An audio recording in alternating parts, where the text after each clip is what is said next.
रोएगी हर दिल भी रोएगा, डूबेगी कश्ती मेरी तो साहिल भी रोएगा। इतना प्यार बांटूंगा इस दुनिया में ऐ मेरे दोस्त कि मेरे मरने के बाद मेरे आशिक तो क्या मेरा कातिल भी। नमस्कार, प्रणाम दोस्तों, आप सबों को मेरी तरफ से और मेरे चैनल की तरफ से विश्वकर्मा पूजा की हार्दिक शुभकामनाएं हैं। दोस्तों, आप जहां रहें वहां अच्छे रहें, आप पर, आपके परिवार पर विश्वकर्मा भगवान का सदा आशीर्वाद बना रहे। तो दोस्तों, आज के आप वीडियो भी देखना ना भूलेंगे। इसी वीडियो में मैं एक मोटिवेशनल क्लास आपको ऐड करने वाला हूं, जो मेरे द्वारा नहीं बल्कि खान सर के द्वारा दिया गया है। जो खान सर बहुत ही अच्छा मोटिवेट किए हैं बच्चों को। अगर वो जो बोल गए हैं, अगर उस चीज़ों को आप अगर अध्ययन कर लेते हैं तो सचमुच आप जीवन में कुछ कर सकते हैं। और मैं एक चीज़ और बता दूं कि जो भी बच्चों का ग्रुप डी का एग्ज़ाम हो रहा है और जिनका चौथा फेज में एग्ज़ाम अभी होने वाला है या अभी तीसरा फेज का जो हो रहा है, उन बच्चों से मेरा विनती करके निवेदन है कि अगर आप परीक्षा में सफलता पाना चाहते हैं तो करंट अफेयर जो है कि जुलाई 2022 का जनवरी से लेकर अभी तक देख ले। चूँकि देखिए, मेरा भी दोस्तों एग्ज़ाम था 16 तारीख को एग्ज़ाम था। उस एग्ज़ाम में हम गए थे तो हमको जो भी करंट अफेयर्स का क्वेश्चन मिला वो सब करंट अफेयर जो था वो जुलाई का था और 2022 का।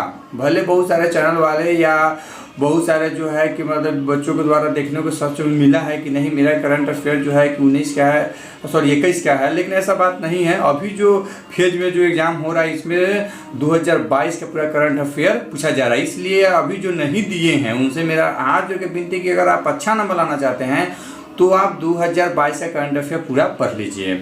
और दूसरी बात आपसे बता दें, मैथ की सवाल है, मैथ की सवाल बहुत अच्छा है, लेकिन उसी बच्चों के लिए अच्छा है जिस बच्चे का मैथ 10th का अच्छा है। देखिए बच्चों, मेरे मित्रों, मेरे दोस्तों, ये 10th क्लास का जो माध्यमिका बहुलक है उससे क्वेश्चन आ रहा है, द्विघात समीकरण से क्वेश्चन आ रहा है, त्रिकोणमिति से क्वेश्चन आ रहा है।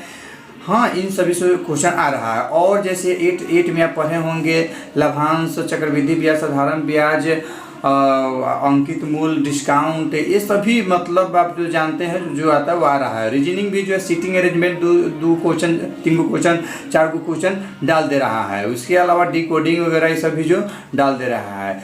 और साइंस की बात करें तो बच्चों, हम आपसे क्या बताएं मेरे प्यारे मित्रों, आप तो बच्चे नहीं हैं चूँकि मैं भी आप ही की तरह हूँ, लेकिन सॉरी कहने के लिए। प्यारे मित्रों, देखिए आपसे मेरा ये कहना है कि अभी देखा जाए तो आपका ये साइंस का देखा जाए तो साइंस का 10th क्लास का क्वेश्चन पूछ रहा है।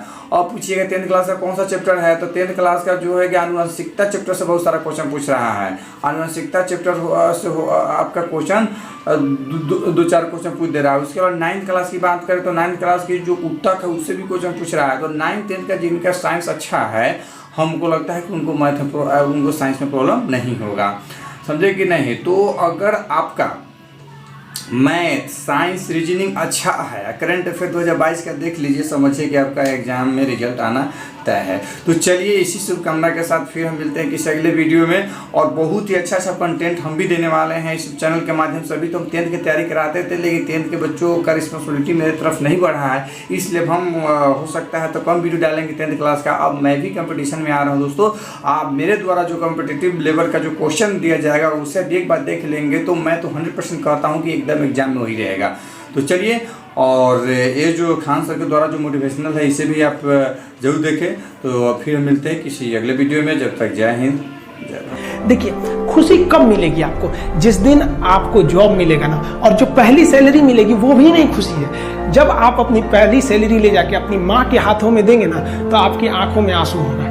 आप याद करेंगे कि जिस माँ की उंगलियों को पकड़कर हमने चलना सीखा, आज उसको हमने अपनी पहली कमाई दिया है। और जब कमाने लगेंगे ना तब समझ में आएगा कि लाखों रुपए की अहमियत कुछ नहीं है, वो 1 रुपए के आगे जब माँ स्कूल जाते वक्त दिया करती थी। और गौर से देखा करो अपने माँ बाप के आंखों में, ये वो आईने होते हैं जिसमें बच्चे कभी बूढ़े नहीं होते हैं। जिंदगी जो है ना वो एक एग्जाम की तरह है, और इस एग्जाम में ना ज्यादातर लोग फेल हो जा रहे हैं। क्यों फेल हो रहे हैं? क्योंकि वो एक दूसरे का नकल कर रहे हैं और उनको पता ही नहीं है कि सबका क्वेश्चन पेपर अलग है। इसीलिए फेल हो रहे हैं। तो जिंदगी में सबकी समस्याएं अलग होती हैं। आप दूसरे की समस्या से केवल साहस ले सकते हैं, उसका तरीका नहीं अपना सकते। हिम्मत बनाए रखिए कि नहीं, हमें भी इस सफलता को पाना है। और ये जिंदगी जो है ना, एक अजीब सी रेस है यार, समझ में नहीं आता है। अगर तेज भागिएगा तो आपके अपने पीछे छूट जाएंगे, और धीमे दौड़िएगा तो आपके अपने ही आपको पीछे छोड़ के चले जाएंगे। इसलिए जिंदगी की रफ्तार इतनी बनाए रखो यार कि भले दुश्मन आगे निकल जाए, लेकिन एक दोस्त पीछे नहीं छूटना चाहिए।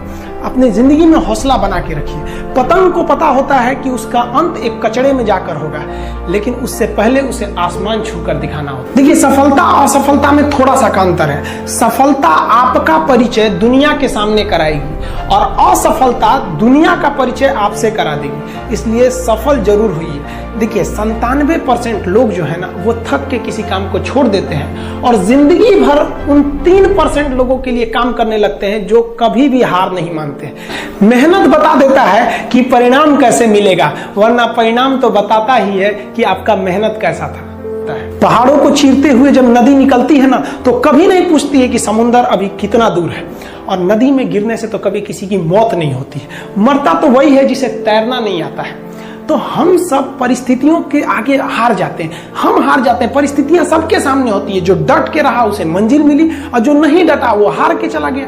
जब हमारे पास परिस्थितियां आती हैं, हम घिर जाते हैं चारों ओर से, तो हम परिस्थितियों को दोष देने लगते हैं, न कि उस परिस्थितियों से निकलते हैं। कोई मस्जिद जाता है, कोई मंदिर जाता है, कभी सोचा है भगवान को कितना बुरा लगता होगा? सोचते होंगे कि बंदा केवल हमसे मांगने ही आता है। यार, कभी मिलने भी आया करो। हमको तो लगता है किसी दिन भगवान निकल के बोलेंगे कि यार केवल तुम लोग हमसे मांगने ही आते हो, कभी मिलने भी आया करो। तो भगवान से या अल्लाह से सबसे एक दुआ मांगिए कि आप हमको मुसीबत देना है, आप दीजिए। आप जिस तरह से हमें खुशी देते हैं, उसी तरह से हम आपके दिए गए दुखों को भी अपनाएंगे। लेकिन हाँ, उस दुख से लड़ने की हिम्मत भी जरूर दीजिएगा। और सबको अपने अपने कर्मों का पता होता है। यूं ही गंगा किनारे इतनी भीड़ नहीं लगी रहती।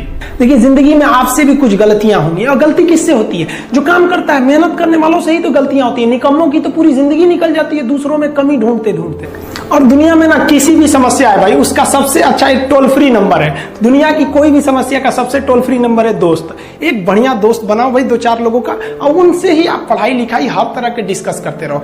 दोस्त से बढ़िया टोल फ्री नंबर कोई नहीं है। हर चीज का इलाज है। और कुछ दोस्त जिंदगी में तो ऐसे बनाओ ना, जो आपकी प्रॉब्लम को वैसे ही समझ जाए जैसे डॉक्टर की लिखावट मेडिकल स्टोर वाला पढ़ लेता है।